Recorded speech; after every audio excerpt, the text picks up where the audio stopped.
มาจะเชิญนี่ฮะ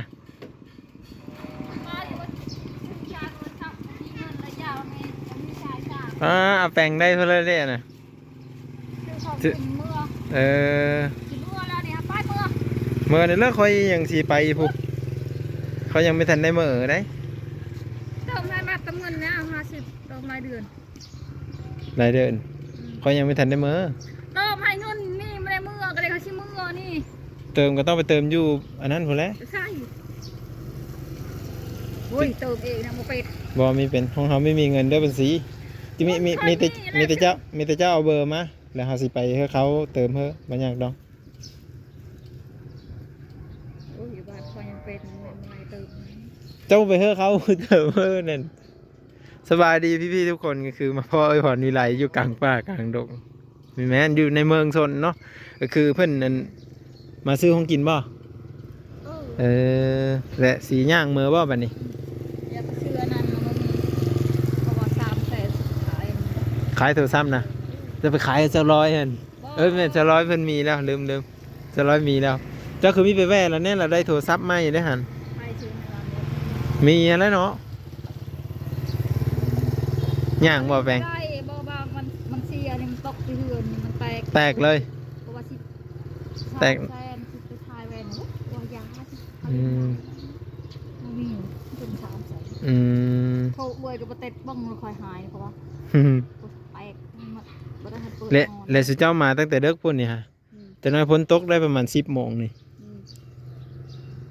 ตอนสุเจ้ามาได้สุเจ้าเฮ็ดอะไรมาซะย่างเอาตั้งแต่เช้าตัวเอาแปลงย่างเลยบ่แปลงพ้นตกห่ำเลยห่ำเลยมันเปิดอ่อนเพราะมันโยเฮ็ดไปสั่งหมอกเขาบ่แม่นเขาสิบ่มีเวียกเนาะเขาก็ไปเฮ็ดเวียกแล้วโทรเลยโคตรมันไม่ได้เปิดอ่อนก็มึงเลยโทรก็อยู่ดีมีแฮงคือเก่าเนาะกำลังคิดอยู่มื้อนี้ว่าสิแวะเข้าไปทางนั้นซั่นตอนแลงไปซื้อใช้โทรศัพท์แล้วนี่เด้หันนี่เด้มีติดต่อถึกมันเขาว่ามันบ่ดีหันตอบ80 90มันมาแต่ใช้ เอาเจ้ามีเท่าไรเงินเจ้า30โอ้ยคือน้อยแท้เนาะแป้งมีสบู่มาซักซื้อเป็นแม่นแท้เอาสบู่ไปซักเครื่องซักกล้องนั่นแหละมีโทรศัพท์กับอุปสรรคขายทิมใช่พรวิไลกลับสู่สภาพเดิมบริน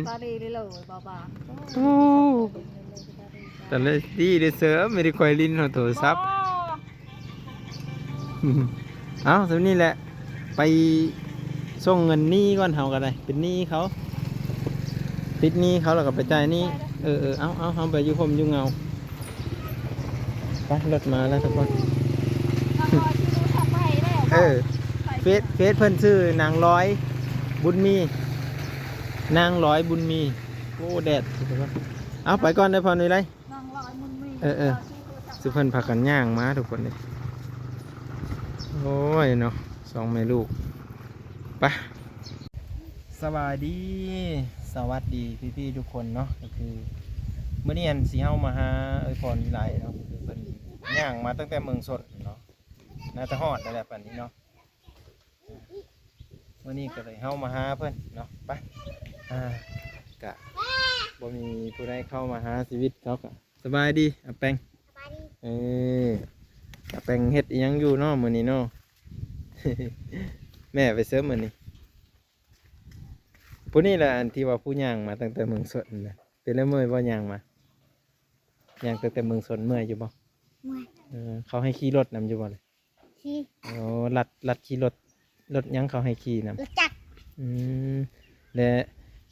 ขี่ผ่านทุ่งนานี่ได้มาขี่ผ่านทุ่งนาบ่มาขี่ไปทางไหนซะไปทางใหญ่พุ่นบอกไปทางสลีบอกไปทางเลยซะโอ้เมื่อนั้นหมอขาวไปเสียซะหมอขาวอยู่เหินบอกจะไปกับแม่เดี๋ยวนี้แม่จะไปลินบอกมาแป่งย่างไปมึงสดเนาะแต่ได้แล้วบ่ใส่สากนะยังว่าได้คือเก้าสิลิ้นโทรศัพท์จะบ่ละบัดนี้เนี่ยไปสร้างอีกใช่สะอยู่ไผ่เนี่ยเอาสร้างอยู่ไผ่อีกคน ยืมใส่ซากเขานะใส่ซากด้วยซะยืมเขาบ่เนี่ยเชื่อว่าแม่จะว่าใส่ซากขาดนะอันนี้หมู่วะนี่หมู่รุ่นเดียวกันบ่หมู่เพิ่นมาลิ้นน้ำแน่ทุกคนเลยนี่อักแปะเนาะย่างกับแม่มันนะPiarit pa pa. เปาะไปแล้วได้บาดนี้อาลิ้นบ่ว่ามีผู้เลยอยู่เหินซ้ำนี่แต่อักแปะนี่แหละอยู่กับขาวเนาะก็สิประมาณนี้แหละทุกคนเพราะว่าบ่มีผู้ใดอยู่ซ้ำนะทางพุ่นกับคือเห็นแต่อันนะเห็นแต่เบาแดงเนาะอยู่เนาะกะเหินสารบ้านซ่องเพื่อกับไปซี่แหละเนาะบ่ได้ปลูกได้ยังเพิ่มเติมคือเก่าทุกคนเหมือนเดิมกะทางสร้อยเพิ่นกำลังสิได้เฮ็ดห้องน้ำนะทุกคนก็ห้องน้ำขุดคุมเนาะคือเพิ่นเข้ามากะว่าสิมาถามเพิ่นนั่นแหละบ่อยู่เนาะ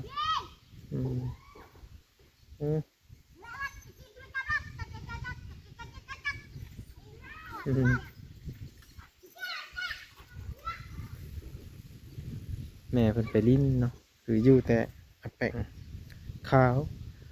โอ้ย่างตั้งแต่เมืองสนนี่ไกลเติบนะทุกคนแต่ว่ามันมีทางลัดอยู่ลัดมาทางหัวบ้านแล้วก็ลัดมาทางท้ายบ้านพุ่น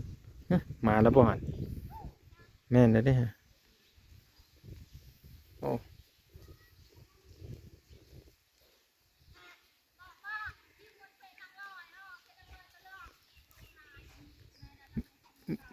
มีเห็นบ่เอาคือว่าเมื่อวานนี่เขาเอาเสื้ออะไรประมาณนะ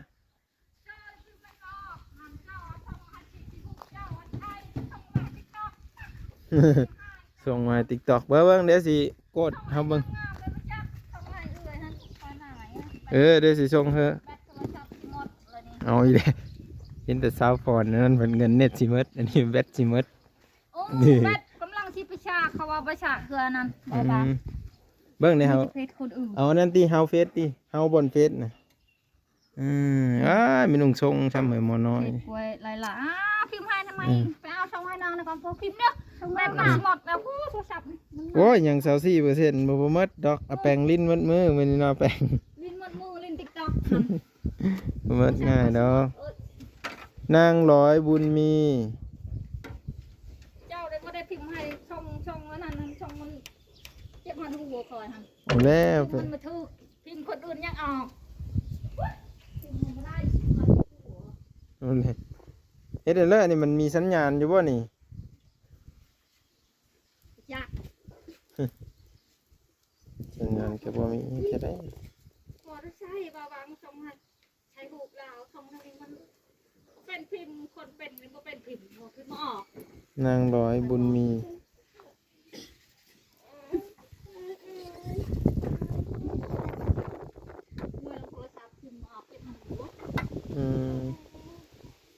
เจ็บโวยสับคอยให้ดิ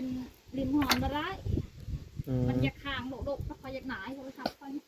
ไถนาแล้วว่าสิเจ้าโอ้ยเบาบางมาได้ไทยมันมีรถอะไรเห็ดนานักไปนี่มันจะกินข้าวกระยาฮะโยนเถื่อนนี่แหละมีรถเอาอันนั้นบ่จะกี่ถามว่าอะไรดี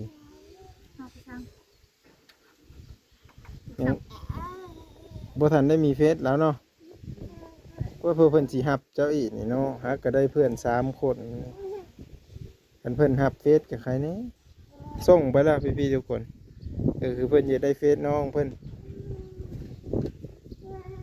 นี่เด้อเฟซเราครับเป็นรูปเราบัดนั้นเราฮับเลยจึงโทรหากันได้เนาะจะบอกให้ได้ให้เมื่อทางเราว่าเจ้าฮับในเด้อเราจะช่องใดเลยเพจเราทางเจ้าจะไปบอกนะโอ้ยคือมางามน้องลอยคอยนี่โอ้ยที่เอาเพิงเอาเพลงเอาเพิงเลยงามมากเลยเดี๋ยวว่าเนี่ยเลยได้เนาะงามเนาะร้านคอยนี่งามบ่ร้านโทรศัพท์งามใครแน่คอยโทรศัพท์มือสองเรามือแล้วเสร็จเราเนี่ยกับมือเดียวกันนั่นแหละมือสองคือกันนั่นแหละ 2 มื้อให้แล้วอะกึไปเสือแล้วซะ เงิน เพื่อน เป็น บ่ คนลายโอ้เขาโทรคนไทยเขาบอกทิมเลยนี่คนไทยนี่บอกบาง โอ้โอ้โอ้ เฟซหันว่าวกับปัจจุบันนี่ผู้สาวนี่อยู่เวียง เขาก็มาช่วยนี่ ผู้สาวกับผู้บ่าวแล้วก็ว่าบ้านไม่ได้ สมิงสมิง ติดงานก็ค่อยวาง จะไม่ได้ไปหากบหาเขียดบ่เดี๋ยวนี้ ไม่ได้ไป เออ ยังน้อยจะไปฉากโอ้ย ไปซากอยู่ บ่าว ไปซาก แอดตลอดเพราะว่าบางตก ไปซากอยู่ไส ใช่ นี่ โทรศัพท์มันมีฉากไปยืมสายเขา เออ พูดแล้วหาฉากกันหน่อยนะมา สิเปาะซากเนาะเพิ่นสิไปซากโทรศัพท์ จากหน่อยพูด กินข้าวกินปลาแล้วบ่นี่ กินแกงละไม้ โอ้ กินน้ำไหม หน่อไม้ลายบ่หน่อยอ๋อเลย หลาย เออ เต็มมอมาสอง เต็มหมกน้องหนู เอาแป้งบ่ไปหา คอย จะไปหา น่า ไปหาฮอดเสือดิ คอยใช้เงินตาเงินตากูจะเช็ด อืม เช็ดโทรศัพท์ก่อน ฝากกันอยู่สินะทุกคนเอาจะว่าเจ้าไปแวะซอลอยเจ้าไม่ได้ไปมาแต่เมืองชนนะครับ บอกคอยว่าสิไปเอาเพจลาวเขาบอกเขามือไว้ไปได้ไปยากลูก เขาพาเจ้ามาทางเลือเจ้าขี่รถมาของเขาเนี่ย ยากเอา ย่างเอาไม่เชื่อว่าเอาแปลงมาลัดรถของเขาขี่ ว่าได้ที่ก็ ย่างเลย ขี่รถ ขี่มาแล้วย่างต่ออีก เมาอันนั้นก็มีนะเหรอ เจ้าก็อ่านหนังสือเป็นบ่อยพร โว้ เป็นนะเดี๋ยวลองเค้นนะเบิ้งด้วยเนี่ยคันเจ้าเป็นก็กว่าซะร้อยอยู่ซะเนาะซะร้อยเราอ่านบ่เป็นเลย เป็นยัง มีเมาหนองก็มีนี่ พิมพ์เข้าไปด้วยเอาเบาหน่งมาสิ นี่พิมพ์ให้ประจังได้มีแล้ว เอาโย จนคอยหับเอาหมดในโทรศัพท์ ตารางพิมพ์บ่นี่แม่นเจ้าตารางพิมพ์ มีแล้วไปตารางพิมพ์มีเพจโทรศัพท์คอน มีแล้วสมิงขี้ให้สมิงฮะ มีหมดไปปลูกในโทรศัพท์เมาหนองก็มีนี่ ผู้บ่าวก็มีแล้วล่ะว่า มีแล้วนะ โอ้ยจะสั้นนะบ่เอาคือมีเฮอมาไทยให้ไทยนาเฮอแหละไอ้พร โอ้เข้าไปเวียงจันทน์ ค่อยว่าเจ้าสิไปเวียงจันทน์นะไม่ได้ไปชัมโบ คอยว่าสิไปเวียงอายพามาให้ป้า เราว่าน่ะเหร อยา อก รู้ โอ้ คอยว่าสิซื้อโทรศัพท์ใหม่ ใครที่ ทับเก้าอะไรกันทับเก้า อันนี้ก็เฮ็ด อันน่ะ แปลงลิ้นเนาะแปลงเนาะ เอาไป โอ้แล้วสิไปเวียงแล้วอ้ายมีให้ไปซ้ำ สิซื้อโทรศัพท์ใหม่แล้วไป ป้าเบียร์ให้เจ้าอมเบียร์ให้ตาไม้อะครับถ้าหนูเบียร์เจ้าตาไม้ค่ะเบียร์ให้หนู วางลิตรมาได้ อ้าวมันจะ จะเบียร์ให้ป่ะ โอ้สิไปเวียงเนาะเพิ่งไปเลยแหละเคยสิเฮ็ดนาผู้บ่ เกี่ยวเขา โอ้แล้วก็เข้าหุ่นป้าโตขึ้นมาดนแท้จะสิหาเงินมาซื้อใช้ล่ะบัดนี้แต่ละมื้อนี่ได้สิหาเงินไปเลยจ้ะ บริหารมันมีเงินมา เนี่ยบัดเติมเน็ตเติมเน็ตได้จ้ะ เติมเน็ตก็เงินเอื่อยหายสิ เอ้ยมาตั้งแต่นั้น วู้ฮู้บทเพลงเหนือให้ บ่เติม50,000 50เลยเติมรายเดือน จะไปเติมไม่ใช่3มื้อจะไปเมืองสนเนาะเติมแล้วบ่ เขาเติมให้อยู่บ้านแม่บ่ายเติมหายเป็นไปจังเงินรายเดือน เพิ่นแม่บ่ไหล นี่ แม่นแล้วเพิ่นมีเงินอันนั้นเด้ เราเป็น อ๋อเหรอต้นน้องนี่ดูแหลกเจอ มีไอ้กุ้ยนะบ่ เพราะว่าบ่บางเทียน เราให้กรอบนี่ เห็นแล้วบ่เพชรร้อยอ่ะ แบบนี้เบิ่งดูเห็นแล้วบ่ เห็นแล้วบ่เพชรร้อยอ่ะเราเป็นกว่ากว่า200เลยทุกคนผ่อนนี่ไหลมื้อนี้แวะมาทางนี้เนาะผ่านมาทางนี้ก็เลยแวะเฮา เปีย มาก เบิ่ง ปอยอยู่นะเปียก เห็นเพิ่นย่างมาแต่ เพิ่นเริ่มเพชรนางรอนี่ บ่เฮาอยู่นี่เข้าเฟซพุ่นเข้าเฟซอันนี้เข้าบน Messenger มันบ่เห็นคันเราบ่รับเจ้าผู้แล้วจังสิโทรหากันได้ โทรบอกเราเลยเด้อ บ้านเฮาเมอพุ่นแล้วพรวิไลบ่ซื้อเฟซเจ้าเนาะเฮาดูเฟซน่ะนี่เฟซสีเขียวๆน่ะไก่ดังเลย เห็นบ่เห็นบ่ฮูบแล้วเฮาพิมพ์เสื้อเด็กกี่นึงนี่ว่าสิบ่เห็น เป็นตะพีไอ้ ยากอยนะเห็นนะยากอยตัวเพลนนะยากอยนี่ แล้วอย่าก่อยอืม เห็นมือเจอกับลานลาวค่ะ อืม พอไปหักเป็นเพื่อนลาวก็ได้ เนี่ยกินหนึ่งนี่เจ้าก็เห็นแล้วว่าหุบสลอยกับลูกนะกับบุญเพ็งนะ โอ้เมื่อกี้นี่เห็นอันนี้มันไปใช่ เบิ่ ป่าง วะ เบิ่งนี่มี เฮา แต่คนอื่น เบิ่งเลยอืมอ๋อ เต็มคักๆไหนเขาเจ้าก็เป็นนี่เด้คอย นี่เด้นี่จำเฮาทำอิฐเลยเด้อแปลงเด้อนี่เห็นบ่ไอ้พิมพ์ซื้อเอาไว้จำเฮาไว้เลยเดี๋ยวว่าเจ้าอ่านเป็นซะดอกก็สิปันๆกับสลอยน่ะมีจักแลนี่ก็ได้ เนาะขาวหัวขาวได้อ่านเป็นอยู่บ่เลย บอกมาเลยเด้อ เห็นบ่ตัวทำอิฐน่ะจำเฮาเบิ่งแปลง ตัวนี้บอกไป จำเลยคันสัญญาณดีก็สิเห็นน่ะสัญญาณบ่ดีโอ้หน้าจอโทรศัพท์เราก็แตะหมุนมันเนาะแต่ว่าพวกนี้เพิ่นซื้อเองทุกอย่างเลยพวกนี้ ชื่อเองอยากได้อยากซื้อเลย สร้อยเพิ่นนั้นได้เพิ่นมีสปอนเซอร์ผู้ใหญ่ใจดีซื้อให้ได้ หนูน้อย เห็นบ่ล่ะ เกะน้อย ก็ทอไม่ คอยโทรชื่อเองมีเงิน900,000เกือบจะหอดล้าน ซื้อเลย บิน 900,000 บ่ได้โอ้ยคอย ใจ เป็น เย็นๆ เขียนเหรอเฮ้มเขียนเฮ้มบอกเป็นอาจารย์ ซื้อเลขบ่ ฮ่า ซื้อเลขนะเห็นบ่เขาบอกเลขนะถึงๆนะ เฮ้ม